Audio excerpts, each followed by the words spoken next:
A new report reveals how the Princess of Wales spends her days, and it is totally disconnected from reality. I have never taken a Valium, but maybe today is the day to begin. The reason for my almost crippling anger, my frustration, my annoyance, and my urge to scream under my blanket is Kate, the Princess of Wales, and a new UK report that has emerged praising the many glorious aspects of the future Queen. Hello and a very warm welcome to British Royal Daily Updates YouTube channel. It is that time of the year when the royal family has moved north, very far north, to Balmoral for their yearly group vacation. The highest temperature on Wednesday was 18 degrees, leaving behind a void of news shaped like Buckingham Palace. Therefore, a piece from the Telegraph has appeared with the title, "The Moment That Kate Became a True Queen in Waiting," all about what an excellent, first-class, outstanding job Kate is doing, almost a year after she was promoted to her princess role. Where things get tricky is that one of her friends decided to give associate editor Gordon Rayner the scoop on how the 41-year-old manages to balance 3 kids, a dog, and supporting a husband who she keeps finding hunched over, sadly counting the hairs that showed up in the bathroom sink. Well, I'm assuming anyway. According to the Telegraph, Kate has developed her own system to ensure each part of her life gets the attention it deserves. The anonymous friend, who I think we can presume would not have talked to a journalist without the princess's consent, said she has created a life plan based on splitting her time into thirds. A third of her time is for parenting, a third is for being a wife, spending time with her husband and supporting him, and a third is for her projects and royal duties. Now, given how this is presented, clearly the mystery buddy thinks that this reflects wonderfully on the Princess of Wales, a proof of her superwoman status. Somehow, Kate is managing to handle children, wearing a tiara and finding the time to gently stroke William's hand as he practices his scalp massage. But seriously, what in the name of Phyllis Schlafly hell is this? For one thing, what other supposed full-time working person in the world can get away with spending only 1/3 of their time on actually doing their job? The 41-year-old is going to be the Queen of Great Britain and Northern Ireland one day. She's not some regional sales manager's part-time PA. Kate may be doing commendable things, especially her early years initiative that includes launching the Royal Foundation Centre for Early Childhood, forming a business task force, and writing an opinion piece for the Financial Times, but it seems like she could do more. Let's do some calculations here. If we assume that the princess is awake for 16 hours a day, she appears to be the type who sleeps for a solid 8 hours with a silk eye mask. That means that she is working for just over 5 hours per day on average. If we assume that she works from Monday to Friday, that means that she is putting in only 25 hours of royal duty a week. And this is now that she and William have taken on full-time royal roles after switching from part-time in 2017. Really? Is this enough? So far this year, Kate has done 85 official events compared to Queen Camilla's 118 at the age of 75. Of course, we have to take into account that the princess has young children, and Kensington Palace sources always seem to emphasize how involved they are as parents.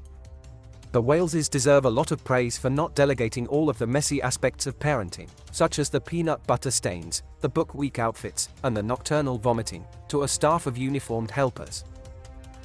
But still, Kate is destined for a role unlike any other, and one that will make her a subject of historical writing for centuries to come.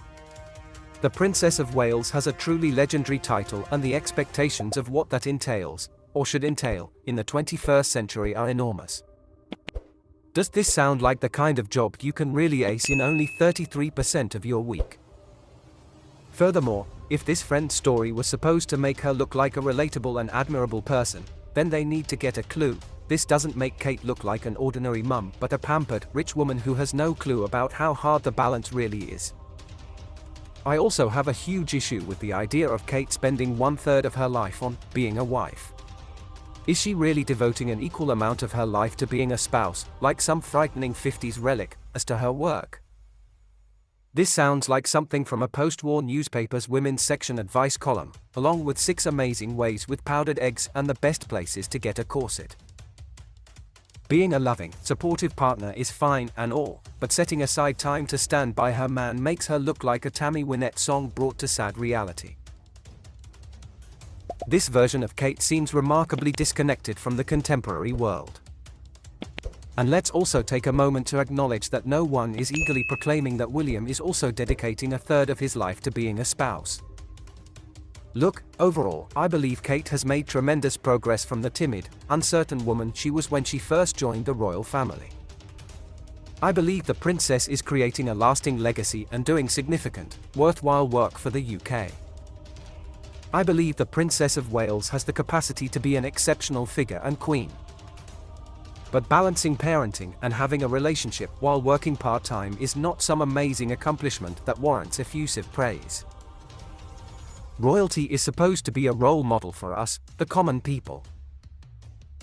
The only example that Kate is really giving right now is how splendid it is to marry a very rich guy who can pay for you to not work and to have plenty of staff. Phyllis would be very impressed. New clues have emerged about the Duchess of Sussex's next big move, and it could put her at odds with the palace. It's on the way. Nobody knows the details, but one day soon, you and I and King Charles will be surprised by the great reboot of Meghan, the Duchess of Sussex.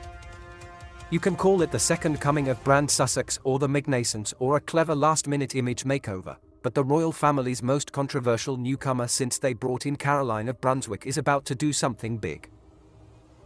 Is it a website, a blog, a social media platform, an e-commerce site, an Oprah-like place for self-help and pop psychology?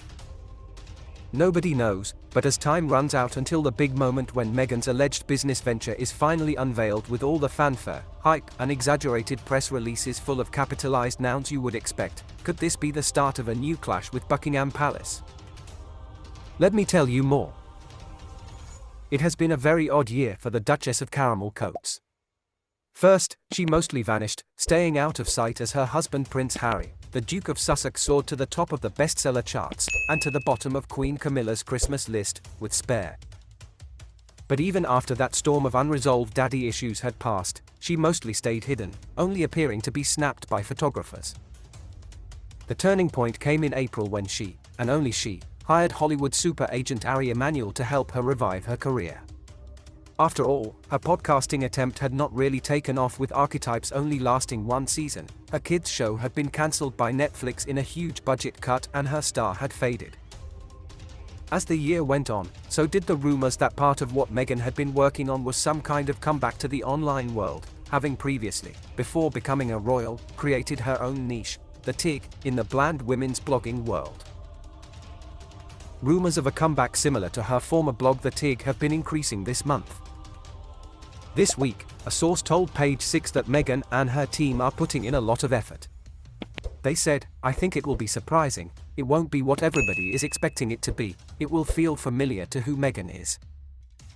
Another person who is close to the Duke and Duchess of Sussex also revealed to Page 6 earlier this month that Meghan wants to emulate a bit of Reese Witherspoon, a bit of Gwyneth Paltrow, founder of Goop. In other words, a very successful entrepreneur. Witherspoon's Hello Sunshine was bought for $1.4 billion, and Paltrow's Goop is worth nearly $400 million. The problem arises when we think about how a royal doing business would be perceived and how the palace would respond.